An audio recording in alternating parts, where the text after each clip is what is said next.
Salut tout le monde, j'espère que vous allez bien, j'espère que vos projets vont de bon train. On est déjà rendu au mois de juillet, fait que le temps y avance.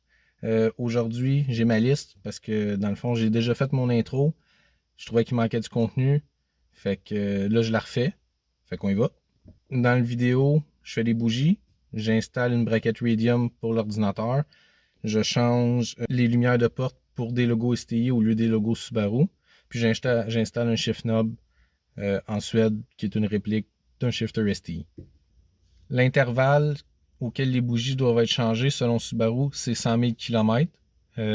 Counter Space Garage, si c'est un daily driver, ils disent aussi 100 000 km, mais si c'est un char de track, ils disent à 50 000.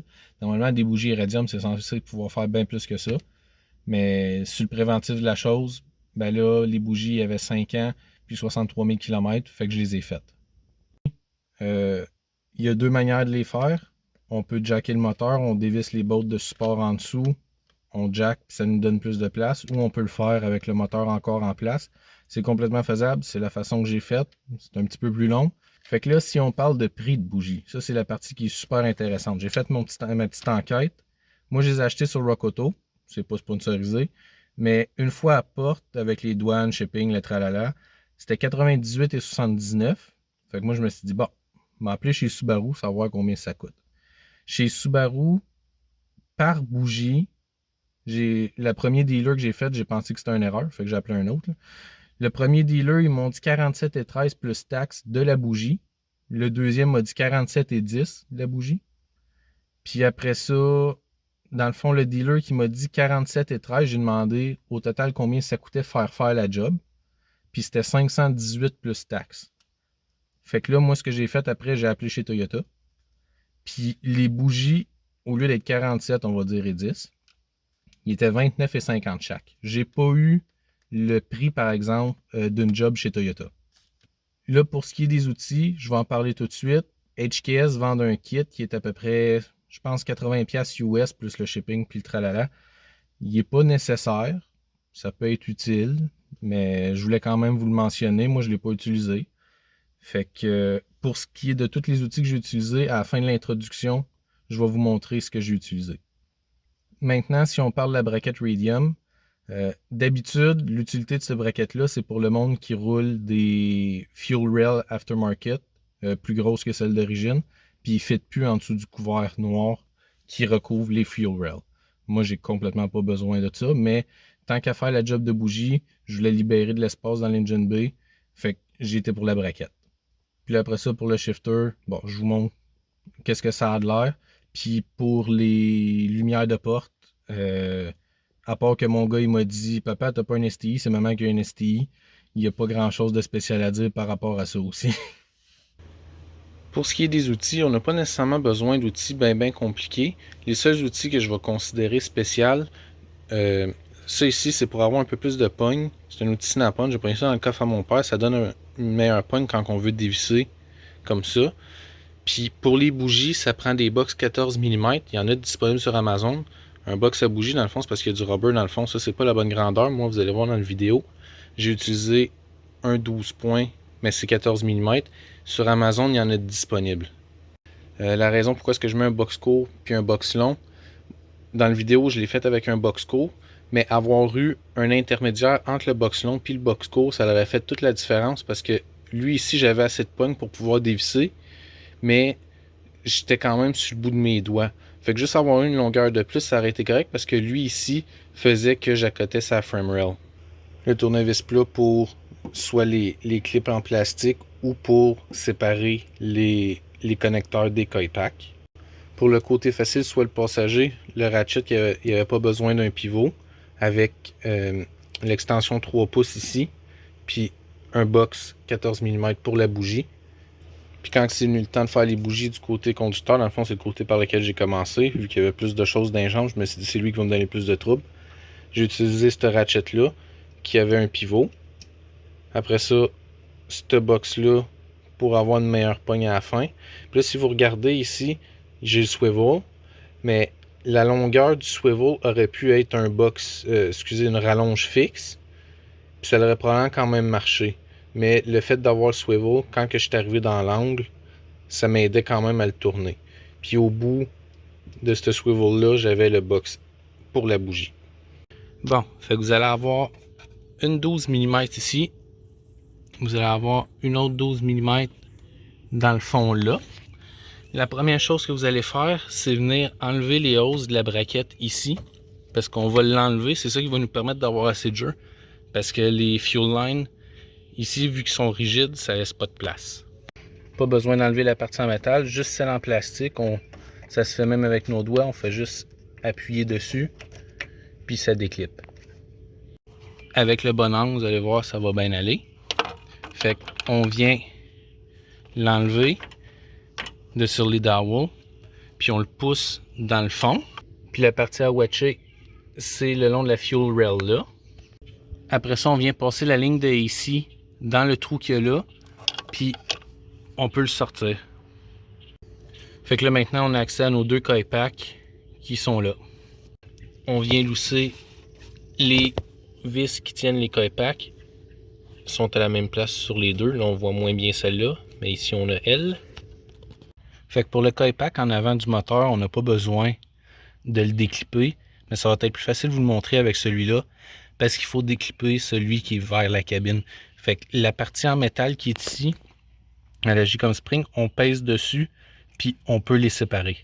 Fait que pour faciliter d'enlever le connecteur sur le coil pack qui est proche du firewall, remettez votre vis pour que le coil pack tienne un peu. Comme ça, il va arrêter de bouger. Puis ce que j'ai fait, d'une main, j'ai écrasé la clip en métal, comme que je vous ai montré sur l'autre coil pack. Puis j'ai pris un tournevis pour les séparer, un tournevis plat. Puis là, le coil pack, vous allez pouvoir tirer dessus vers l'avant, puis il va sortir. Fait que ça, c'est le numéro des bougies. Je vais vous le montrer. Elles sont vraiment, vraiment tout petites. J'ai juste à mettre le ratchet, puis ma distance est pas mal là.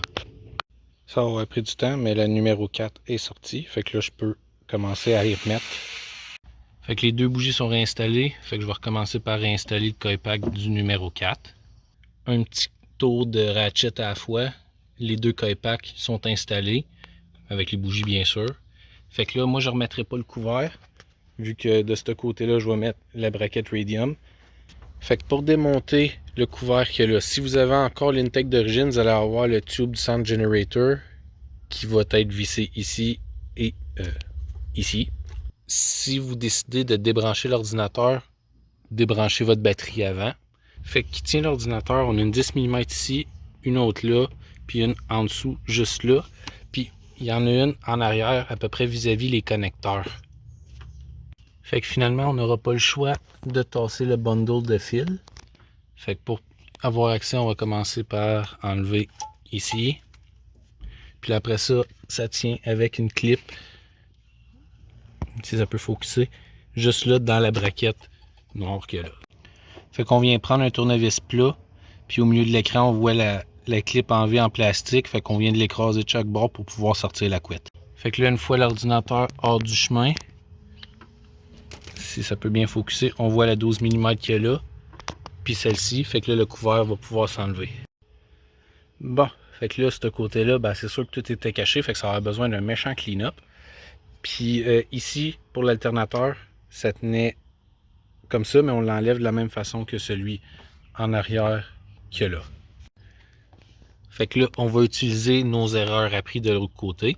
Fait que pour la clip du numéro 3, je ne dévisserai pas tout de suite la 10 mm. Je vais déconnecter le connecteur avant. Ça va me faire sauver du temps. Mais comme vous pouvez voir, comparé à l'autre côté, on n'a pas toutes les hausses à gaz qui sont dans le chemin. Fait que ça devrait être plus facile de ce bord-là. Fait que les deux coil packs sont enlevés. Celui du cylindre numéro 1, je l'ai poussé là. L'autre, on l'enlève comme de l'autre côté. Mais genre, ça a pris probablement le quart du temps.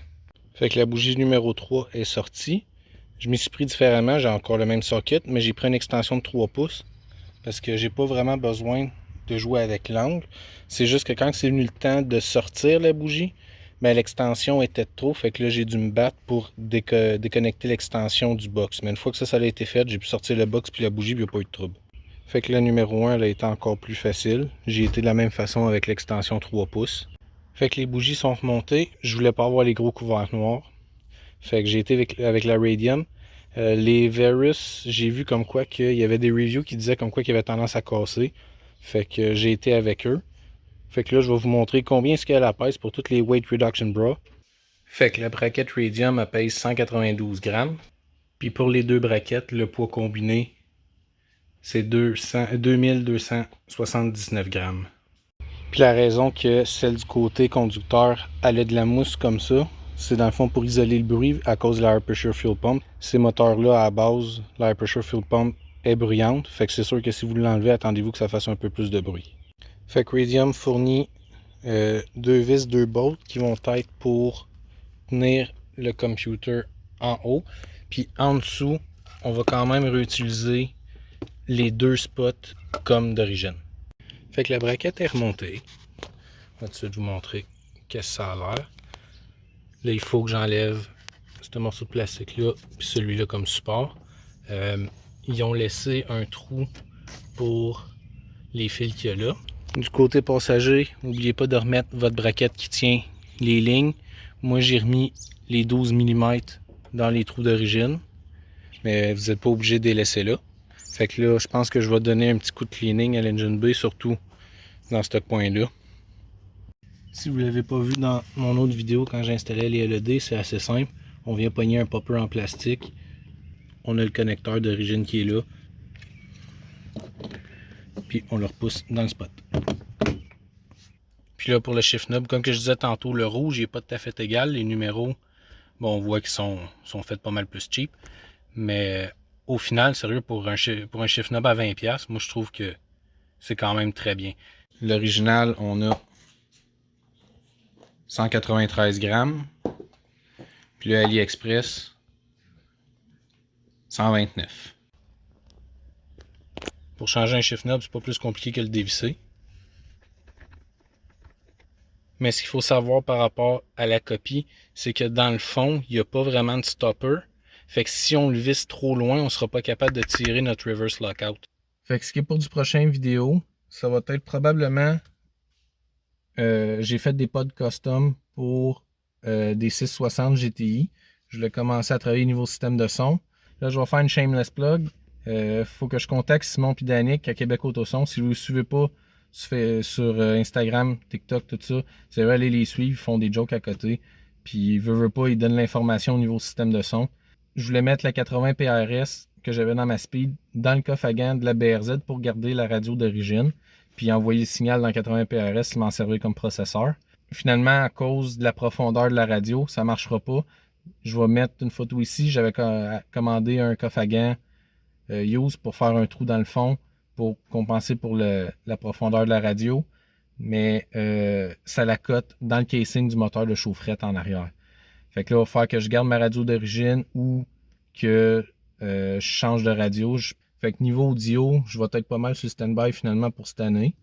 Mais je pense que le prochain vidéo va être la construction de ces pods-là. Fait que sur ça, merci beaucoup, puis on se voit à la prochaine.